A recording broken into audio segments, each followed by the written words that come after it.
आज दिनांक 3 सितंबर 2020 को मैं डॉक्टर मनु जी राय, एसोसिएट प्रोफेसर, हिंदी विभाग TS कुली हिसुआ, स्नातक तृतीय खंड हिंदी प्रतिष्ठा के विद्यार्थियों को आचार्य रामचंद्र शुक्ल के समीक्षा सिद्धांत के बारे में बताने जा रहा हूँ। आचार्य रामचंद्र शुक्ल हिंदी साहित्य के समीक्षा क्षेत्र में आधुनिक समीक्षा पद्धति को प्रस्तुत करने वाले प्रथम आलोचक हैं। परवर्ती आचार्यों ने भी जो समीक्षा सिद्धांत प्रस्तुत किए उसमें मानक और समीक्षा सिद्धांत शुक्ल जी की ही समीक्षा के आधार पर रचे गए। इसलिए आज तक जो हिंदी साहित्य की समीक्षा पद्धति चल रही है वह प्रत्यक्ष या परोक्ष ढंग से आचार्य रामचंद्र शुक्ल के समीक्षा सिद्धांत के विकास की ही रूपरेखा है। सर्वप्रथम आचार्य शुक्ल जी की समीक्षा पद्धति के विवेचन के लिए आधार के रूप में उनकी समीक्षा से संबंधित पुस्तकों का भी उल्लेख करना आवश्यक होगा। उन्होंने सर्वप्रथम हिंदी शब्द सागर की भूमिका लिखी और हिंदी शब्द सागर की भूमिका का ही विकसित रूप हिंदी साहित्य का इतिहास है। चूँकि आचार्य रामचंद्र शुक्ल काशी हिंदू विश्वविद्यालय के हिंदी के प्राध्यापक नियुक्त किए गए थे, तत्कालीन समय में वहाँ हिंदी विभाग की स्थापना हुई और हिंदी विभाग की स्थापना के बाद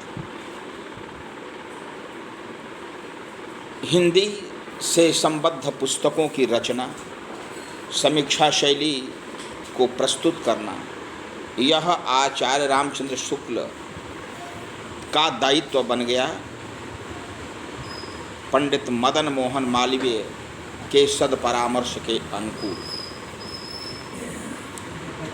इसलिए जो हिंदी शब्द सागर की भूमिका रची थी शुक्ल जी ने, वही हिंदी साहित्य के इतिहास के रूप में परिवर्धित और परिष्कृत रूप में आया। तो इस हिंदी शब्द सागर की भूमिका के अलावे उनकी प्रमुख पुस्तक है रस मीमांसा, चिंतामणि भाग 1 और 2,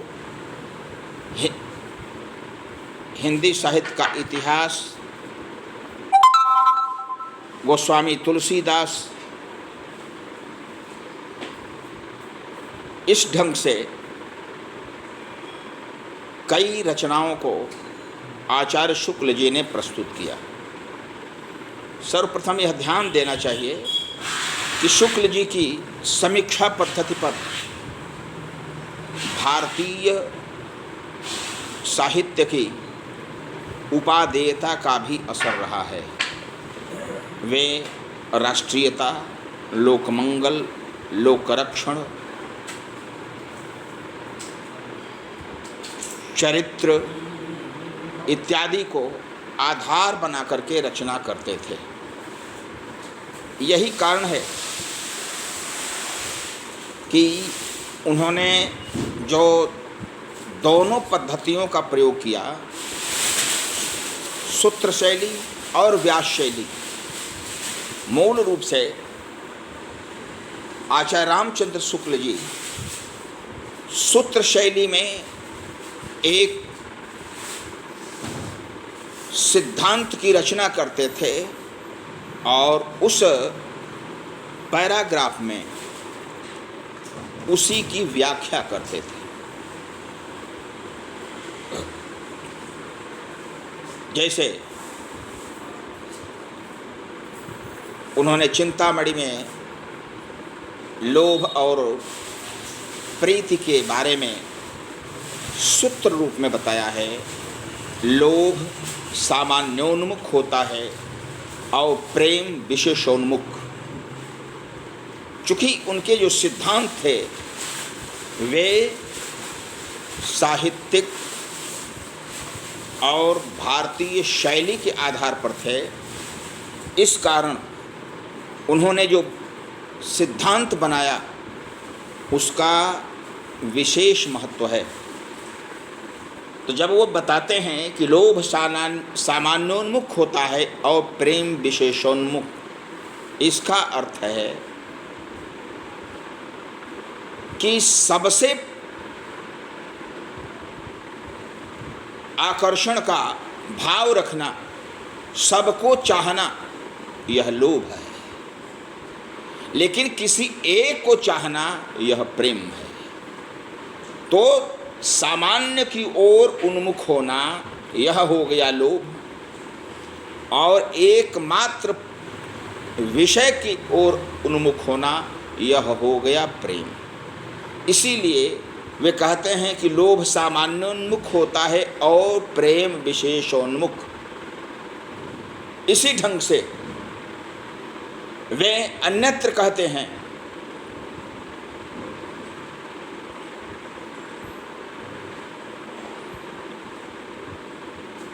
वे बताते हैं कि बैर क्रोध का अचार या मुरब्बा है। अब इसको ध्यान से देखा जाए। बैर क्रोध का अचार या मुरब्बा है। जिस समय वो क्रोध निबंध लिखते हैं चिंतामणि में, उसमें आया है सूत्र रूप में क्रोध बैर क्रोध का अचार या मुरब्बा है। सामान्य पाठक इसे पूर्ण रूप से हृदयस्थ नहीं कर पाते, समझ नहीं पाते, लेकिन मूल रूप में है कि यदि किसी व्यक्ति ने हमको पीड़ित किया, हम पर प्रहार किया, हमने तत्क्षण उसका जवाब दे दिया, तो यह क्रोध है। जैसे यदि कोई पिता पुत्र को डांटता है, एक थप्पड़ मार देता है और पुत्र लाठी उठा करके पिता को मार देता है, तो यह क्रोध है। लेकिन किसी ने हमारे पिता की हत्या की है और हम 12 वर्षों के बाद उसकी हत्या करते हैं, तो यह बैर है। यानी क्रोध बहुत दिन तक जब रह जाता है तो वह बैर के रूप में विकसित होता है। कई दिनों के बाद प्रतिकार करना ही बैर है। तो आचार्य शुक्ल जी ऐसे ही सिद्धांतों को सूत्र रूप में प्रस्तुत करके उसकी व्याख्या करते थे। सबसे बड़ी बात उनके समीक्षा सिद्धांत की है कि वे रसवादी थे।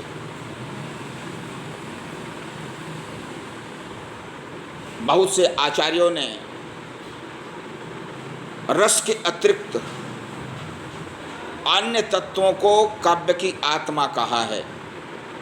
किसी ने वक्रोक्ति को कहा, किसी ने रीति को कहा, किसी ने अलंकार को कहा।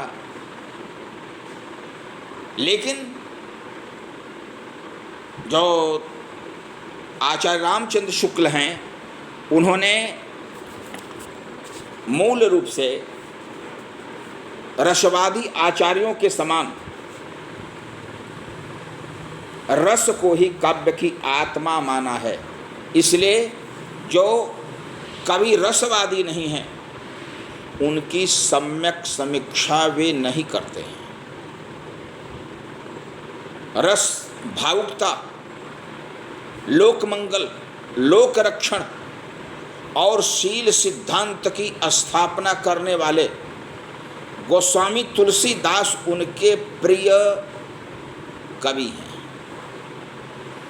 और गोस्वामी तुलसीदास के साहित्य के आलोक में उन्होंने अन्य कवियों की भी समीक्षा की है। जिस प्रबंध काव्य की भावुकता का आधार उन्होंने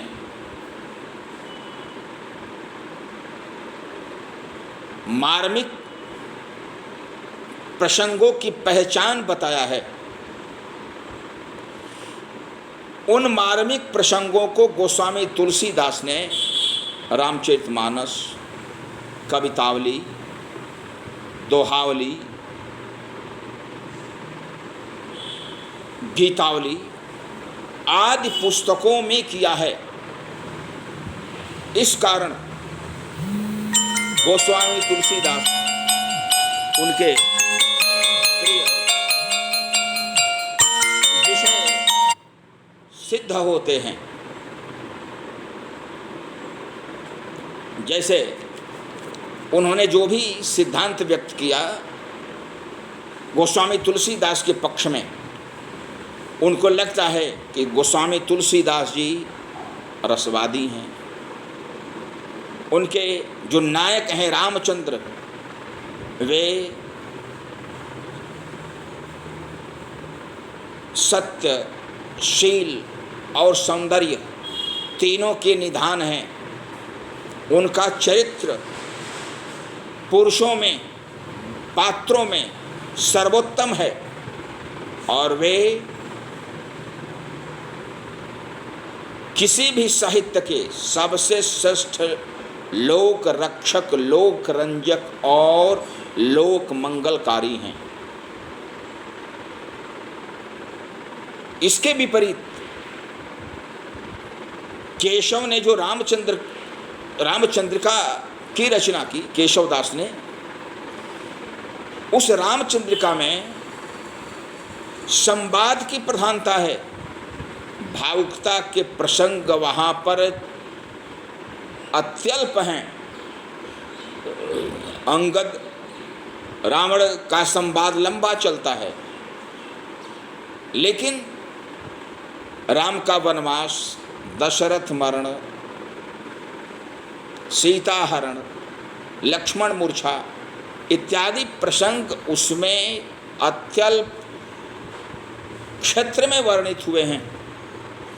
इसलिए खींच करके आचार्य रामचंद्र शुक्ल ने उन्हें कठिन काव्य का प्रेत कहा है। मूल रूप से भरत, अभिनव गुप्त और मम्मट के समान आचार्य रामचंद्र शुक्ल जी रसवादी थे, रस को प्रधानता देते थे और जो रस के अतिरिक्त अन्य को महत्व देते हैं उनको वे महत्व नहीं देते थे। इन आचार्यों के अतिरिक्त अरस्तु, मैथ्यू आर्नल्ड और इलियट के सिद्धांतों को शुक्ल जी ने महत्ता ज़्यादा दी है। चूँकि इलियट ने क्लासिसिज्म की व्याख्या करते हुए, क्लासिक की व्याख्या करते हुए यह बताया है कि काव्य में व्यक्तित्व का प्रस्तुतिकरण नहीं होना चाहिए, परंपरा का प्रस्तुतिकरण होना चाहिए। जो साहित्य परंपरा का ज़्यादा वर्णन करता है वह साहित्य श्रेष्ठ होता है और परंपरा का आख्यान करने वाला ही कवि क्लासिक माना जाता है। Maturity of mind, maturity of language and maturity of manners, यानी भाषा,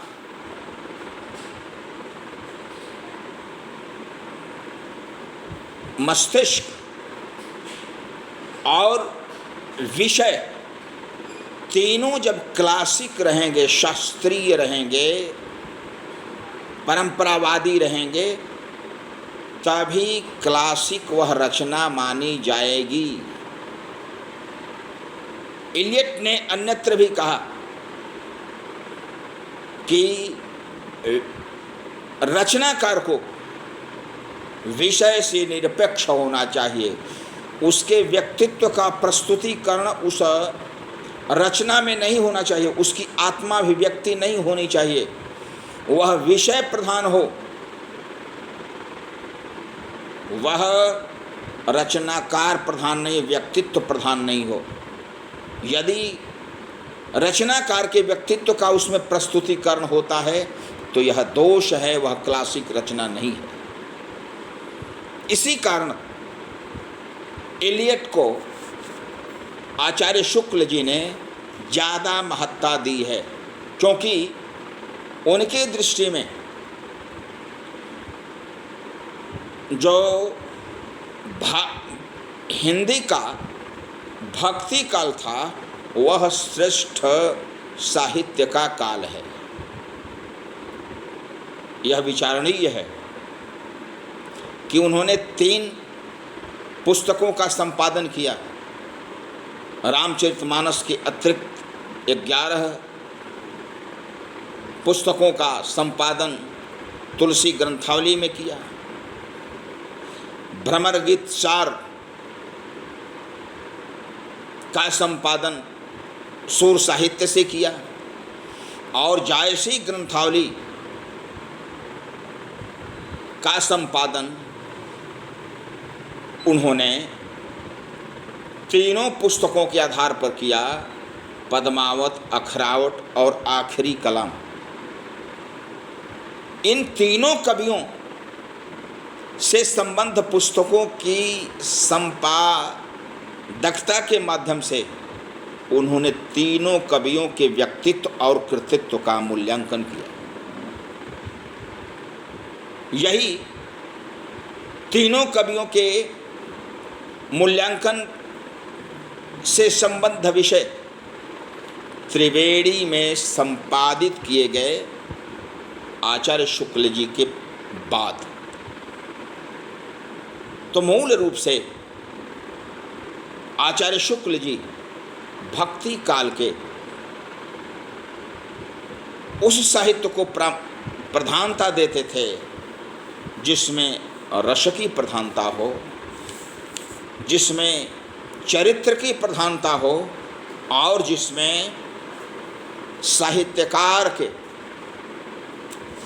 हृदय का प्रस्तुतिकरण हो, जिसमें उसकी पावनता हो, जिसमें परंपरा का उल्लेख हो। भ्रमर गीत सार में, जायसी ग्रंथावली की भूमिका में या तुलसी ग्रंथावली में कवि के व्यक्तित्व का प्रस्तुतिकरण कम हुआ है, विषय की प्रधानता ज़्यादा रही है। इसी कारण आचार्य शुक्ल जी इन तीनों कवियों को मुख्य रूप से महत्व देते हुए तीनों से संबद्ध रचनाओं को संपादित करते हैं। इसके अतिरिक्त उनकी अन्य कोई भी पुस्तक संपादित नहीं है। सूर, तुलसी और जायसी, यही कारण है कि जायसी ने जो हिंदू धर्म के प्रति आस्था दिखाई है, हिंदू नायक और नायिका की कहानी को प्रस्तुत किया है, उस जायसी की भावुकता, सहृदयता को उन्होंने ज़्यादा महत्व दिया है और इस कारण उनकी अपेक्षा, जायसी की अपेक्षा कबीर दास शुक्ल जी से उपेक्षित हो जाते हैं। उनका कहना है कि काव्य में रहस्यवाद, आत्माभिव्यक्ति का प्रयोग कम होना चाहिए। जो कबीर दास ने रहस्यवाद, उलटबांसी इत्यादि का ज़्यादा प्रयोग किया है, इसलिए उसको उन्होंने उपेक्षित रखा है। इसके अतिरिक्त शक्तिशील और सौंदर्य में वे शील को प्रधानता देते हैं। शील यानी चरित्र, यानी कैरेक्टर। आचार्य शुक्ल को लगता है कि राम जैसा चरित्र पूरे विश्ववाङ्मय में नहीं दिखाई पड़ता। इस कारण उन्होंने जैसी ग्रंथावली, सूर ग्रंथावली, ये सूर भ्रमरगीतसार, तुलसी ग्रंथावली के अतिरिक्त तुलसीदास की रचना भी की, और वह तुलसीदास की रचना सर्वप्रथम रचना है उनकी जो आलोचना की दृष्टि से रची गई। तुलसी के प्रति उनका विशेष आग्रह था, क्योंकि वे लोक मंगल के संस्थापक थे, लोक रक्षण के संस्थापक थे, और बार बार उन्होंने अपने काव्य को, अपने नायक को, अपने सदपात्र को लोक मंगलकारी कहा है। राम जन्म जग मंगल हेतु, मंगल करणी कलिमल हरणी तुलसी कथा रघुनाथ की। ऐसे प्रसंगों को देख करके आचार्य शुक्ल जी प्रसन्न हो जाते हैं और गोस्वामी तुलसीदास को महत्ता ज़्यादा देते हैं।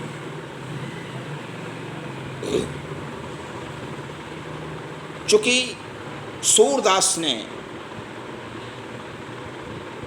श्री कृष्ण के दो ही रूपों का वर्णन किया है, बाल रूप के और श्रृंगार रूप के। कहीं कहीं सख्य भावना के कारण सूर के काव्य में श्रृंगारिकता ही नहीं, घोर श्रृंगारिकता आ जाती है। इसलिए शुक्ल जी ने उनका बचाव करते हुए लिखा है कि तुलसीदास का साहित्य सिद्धावस्था का है। नहीं, तुलसीदास का जो साहित्य है वह साधनावस्था का है, और सूरदास का साहित्य सिद्धावस्था का है। जो सिद्ध व्यक्ति हैं वही सूर साहित्य का मूल्यांकन कर सकते हैं, जो साधनावस्था में हैं वे उसमें डूब सकते हैं, उचित मूल्यांकन नहीं कर सकते। तो यह दृष्टि आचार्य रामचंद्र शुक्ल के थी। मूल रूप से लोक मंगल की भावना, लोक रक्षण की भावना, लोक कल्याण की भावना और राष्ट्रीयता की भावना को शुक्ल जी प्राथमिकता देते थे। उन्होंने राष्ट्रीयता के प्रसंग के बारे में चिंतामणि में कहा है कि बहुत से लोग प्रकृति वर्णन को देख करके, कृषि को देख करके उससे प्रसन्न नहीं होते, खींच जाते हैं। उन पर उन्होंने व्यंग्य किया है कि जो राष्ट्रवादी होगा, जो जनता से जुड़ा रहेगा, वह प्रकृति के दृश्य को देख करके, धरती की हरियाली को देख करके, किसानों की अच्छी फसल को देख करके प्रसन्न होगा, आनंदित होगा। आचार्य शुक्ल जी व्यंग्य कम करते थे। व्यंग्य करना उनका मुख्य विषय नहीं था, व्यंग्यकार नहीं थे। लेकिन जहां शोषण की बात हो,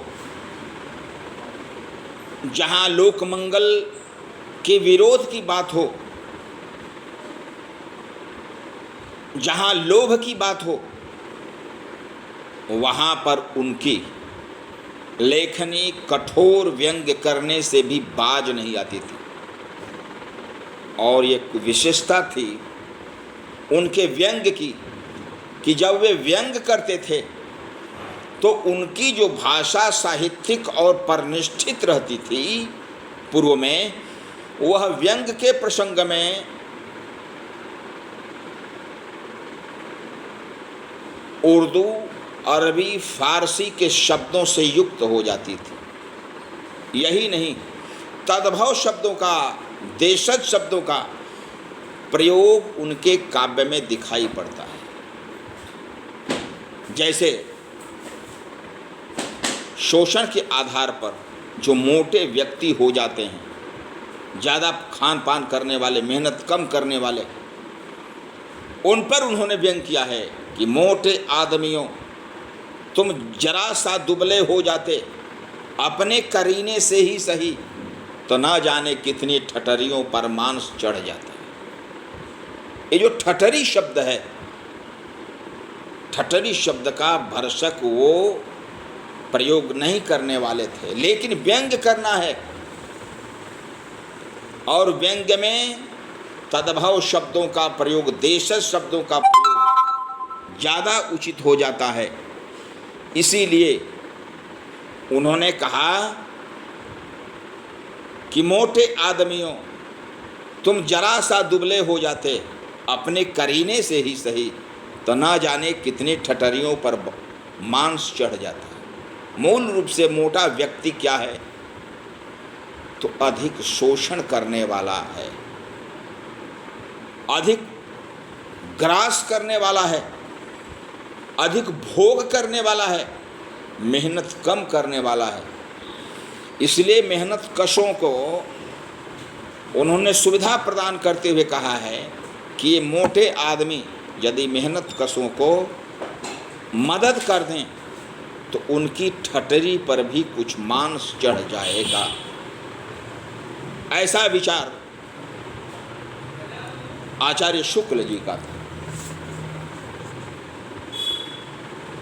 उनका एक निबंध है उत्साह। उत्साह मूल रूप से वीरस का स्थायी भाव है। उस उत्साह के अंत में व्यंग्य करते हुए कहते हैं,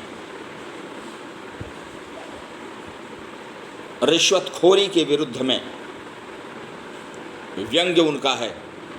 यही कारण है कि सलाम साधक लोग हाकिमों से मिलने के पहले उनके अर्दलियों से उनका मिजाज पूछ लिया करते हैं।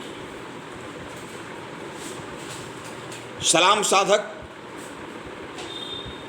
यानी रिश्वत देने वाले, सलामी ठोंकने वाले।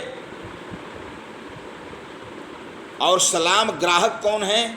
तो रिश्वत लेने वाले। तो रिश्वत देने वाले भी साहब से मिलने के पहले उनके नौकरों से उनका मिजाज पूछ लिया करते हैं कि साहब का मिजाज कैसा है, रिश्वत दी जा सकती है कि नहीं। इसके लिए शुक्ल जी ने कहा है कि यही कारण है कि सलाम साधक लोग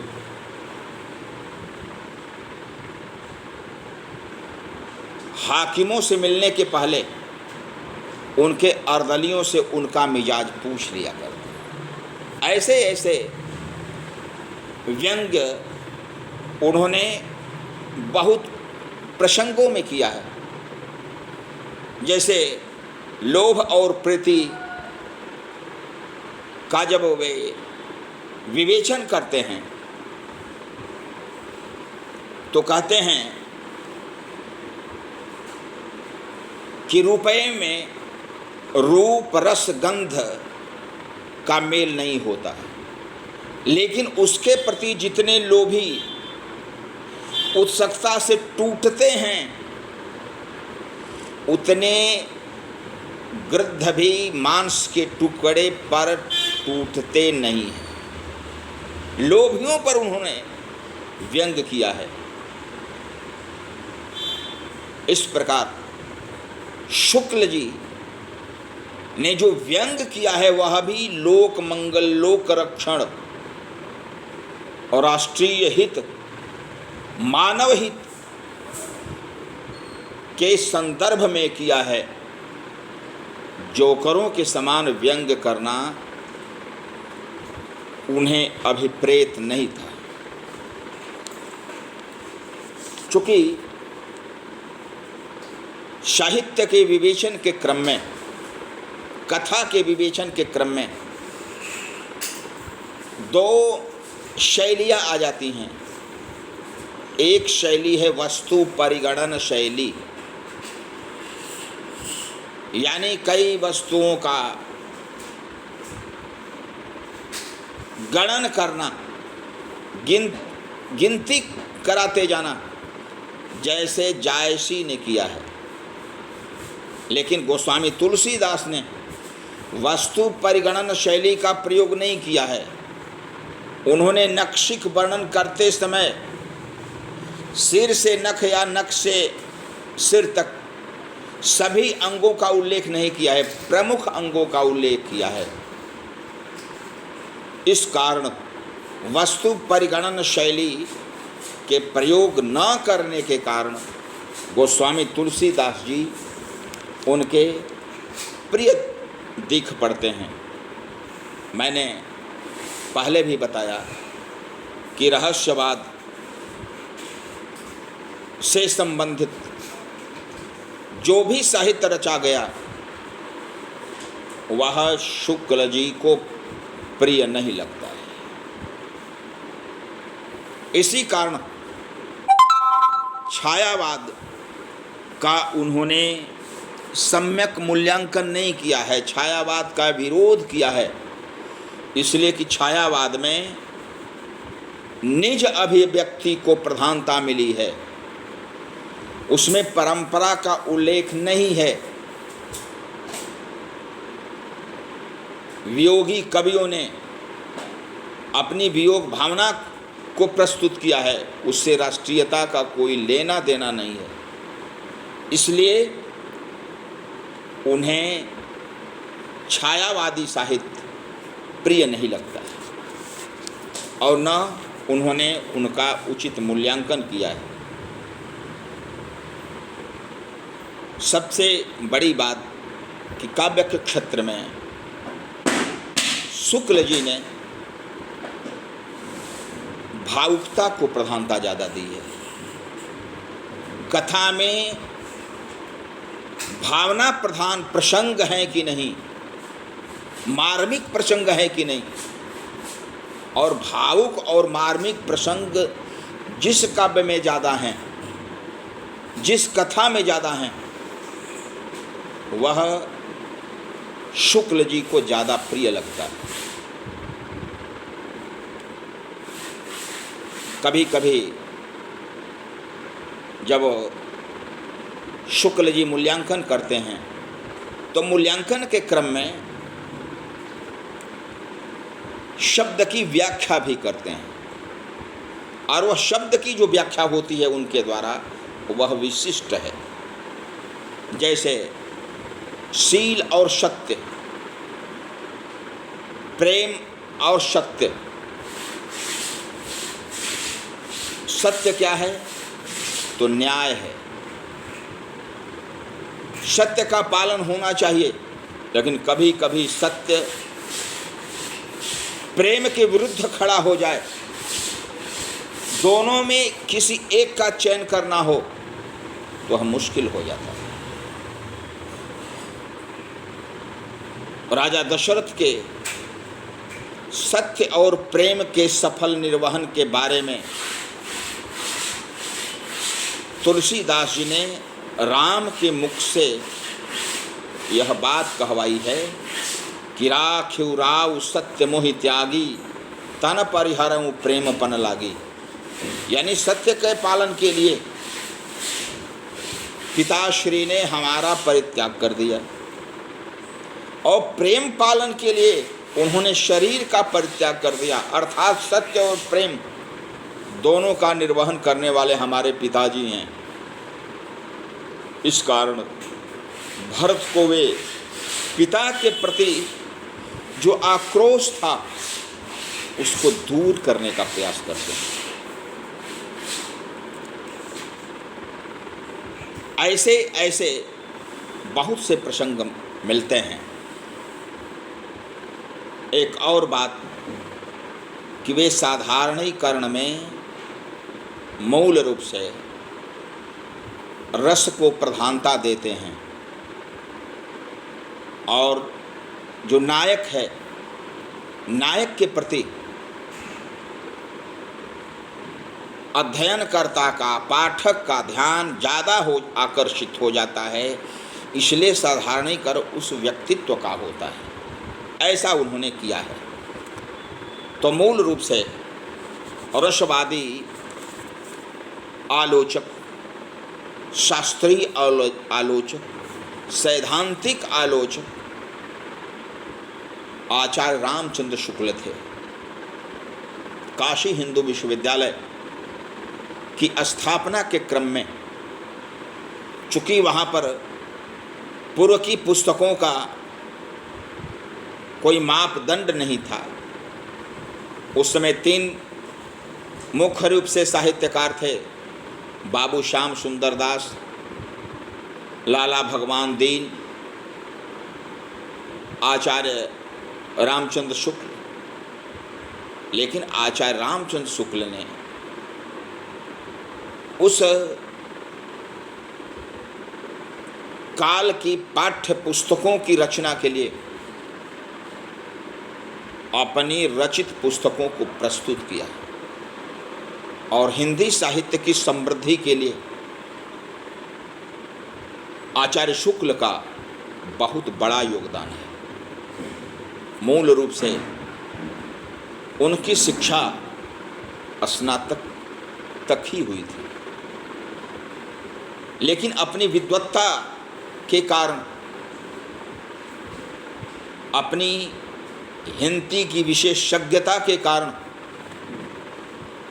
वे पंडित मदन मोहन मालवीय के द्वारा काशी हिंदू विश्वविद्यालय में प्राध्यापक के रूप में नियुक्त किए और समकालीन जितने भी साहित्यकार थे सबकी रचनाओं की समीक्षा भी आचार्य शुक्ल ने की। पूर्ववर्ती रचनाओं की भी समीक्षा उन्होंने की और उनका जो हिंदी साहित्य का इतिहास है वह व्यवहारिक समीक्षा का संकलन केंद्र है। उस इतिहास में उन्होंने यह प्रमाणित किया है कि चूँकि प्रारंभ में हिंदी का जो हमारा साहित्य आया उसमें वीर रस की प्रधानता थी,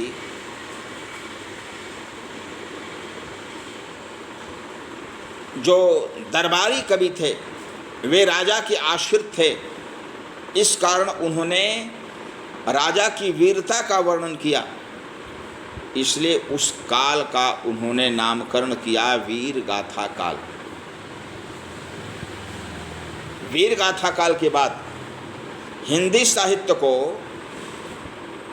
उन्होंने मध्यकाल के रूप में प्रतिष्ठापित किया और मध्यकाल में पूर्व मध्य और उत्तर मध्य 2 रूपों में विभाजित किया।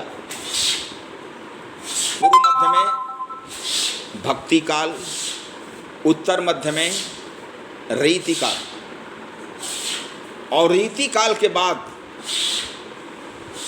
जो साहित्य आता है उसको उन्होंने आधुनिक काल में रखा।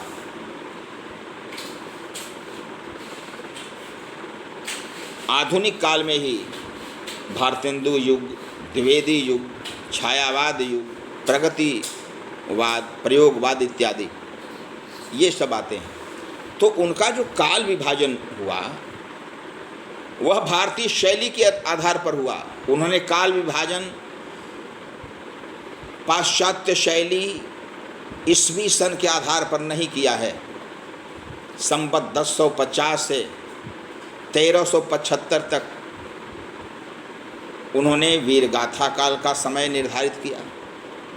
संवत 1375 से 1700 तक उन्होंने पूर्व मध्यकाल यानी भक्ति काल का समय निर्धारित किया। संवत 1700 से संवत 1900 तक उन्होंने रीति काल का समय निर्धारित किया और उसके बाद संवत 1901 से या एक के बाद जो साहित्य आता है उसको उन्होंने आधुनिक काल के रूप में प्रतिष्ठापित किया। कभी कभी भावनावश जब विशेष प्रसंग आता है साहित्य का, उस समय वे कतिपय पंक्तियों की लंबी व्याख्या करते हैं। यह आचार्य शुक्ल की विशेषता है। जैसे तुलसीदास के प्रसंग में जब चित्रकूट में राम भरत मिलते हैं, उस दृश्य के बारे में कहते हैं, चित्रकूट में राम और भरत का मिलन, शील और शील का, स्नेह और स्नेह का, नीति और नीति का मिलन है। यह एक आध्यात्मिक घटना है।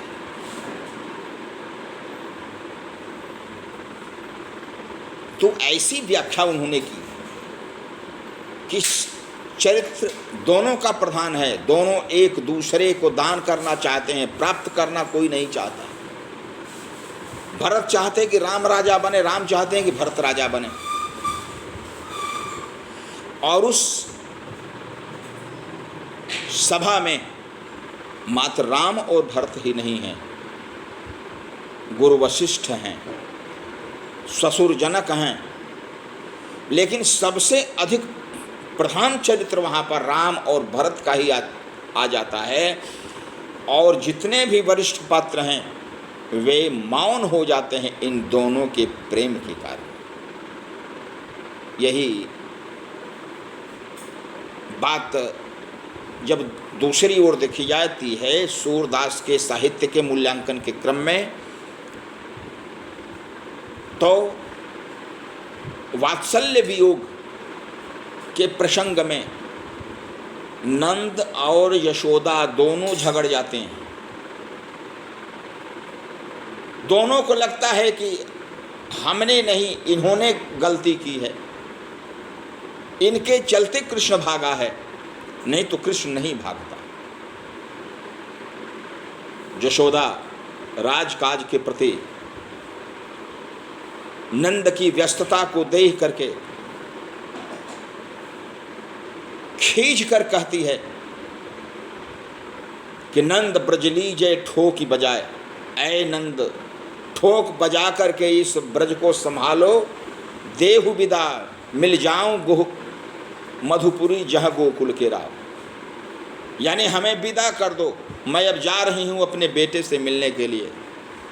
देहु विदा मिल जाऊं मधुपुरी जहाँ गोकुल के राव, जहाँ गोकुल का राजा कृष्ण है मैं वहीं पर जा रही हूँ। फिर वहाँ पर अभिव्यक्ति नंद की भी होती है। नंद भी खींच कर कहते हैं कि तब तू मारी बोई करती, यानी तब तो तू मारती थी उसको। ऋषनि आगे कहे जे आवे अबलय भाणे भरत। अब क्रोध के कारण जो तू बोल रही है तो यह तो भाण भरना ही है ना। मैं बार बार मना करता था फिर भी तू उसको उखल में बांध करके छड़ी से पीटती थी। तुम्हारे चलते भागा है, हमारे चलते नहीं। आचार्य शुक्ल को यह जो पति पत्नी का संवाद है वात्सल्य वियोग में, वह भाव सबलता का उदाहरण दिखाई पड़ता है। भाव सबलता क्या है?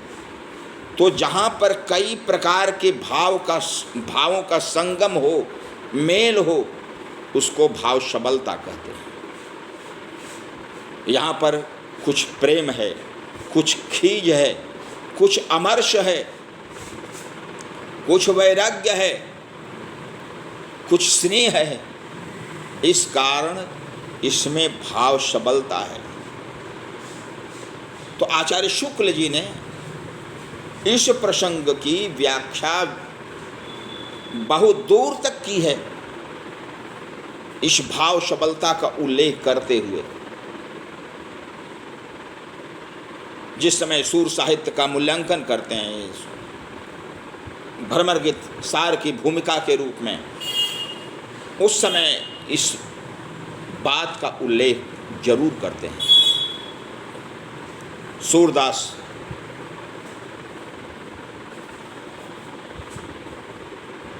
के भ्रमर गीत प्रसंग में जब मूल्यांकन के क्रम में पहुंचते हैं शुक्ल जी, तब बताते हैं कि सूरदास की गोपियों में जितनी सहृदयता है उतनी ही वाग विदग्धता भी। यानी सहृदयता है, हृदय की व्यवस्था उनकी व्यक्त होती है, लेकिन वाक चातुर्य का भी प्रयोग है। जैसे वो गोपियाँ कहती हैं, युवती आए जोग सिखावन पाणे, जोग आए जोग सिखावन पाणे, या और व्यंग करते हुए कहते हैं कि ऊधो कोकिल कूजत कानन, ऐसे में तू मोह सिखावत भस्म लगावन आनन। यानी ऐ ऊधव, कोयल कूक रही है, वसंत ऋतु है, और इस वसंत ऋतु में तू हमें भस्म लगाने के लिए कहते हो। जिस शरीर पर, जिस मुख पर श्री कृष्ण ने रंग और अबीर लगाया है, उस पर हम भस्म लगाएं। जुवती ने जोग भोग कुब्जा कहीं, कौने सीख सिखाई।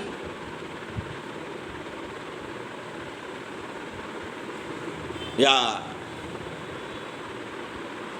तो ऐसे प्रसंग जो व्यक्त किए हैं सूरदास जी, शुक्ल जी को ज़्यादा प्रिय लगते हैं।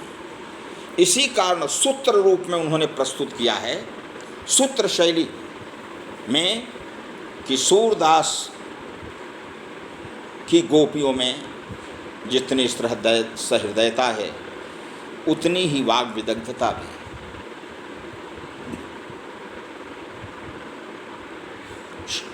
इसके अतिरिक्त जब जायसी का मूल्यांकन करते हैं, तब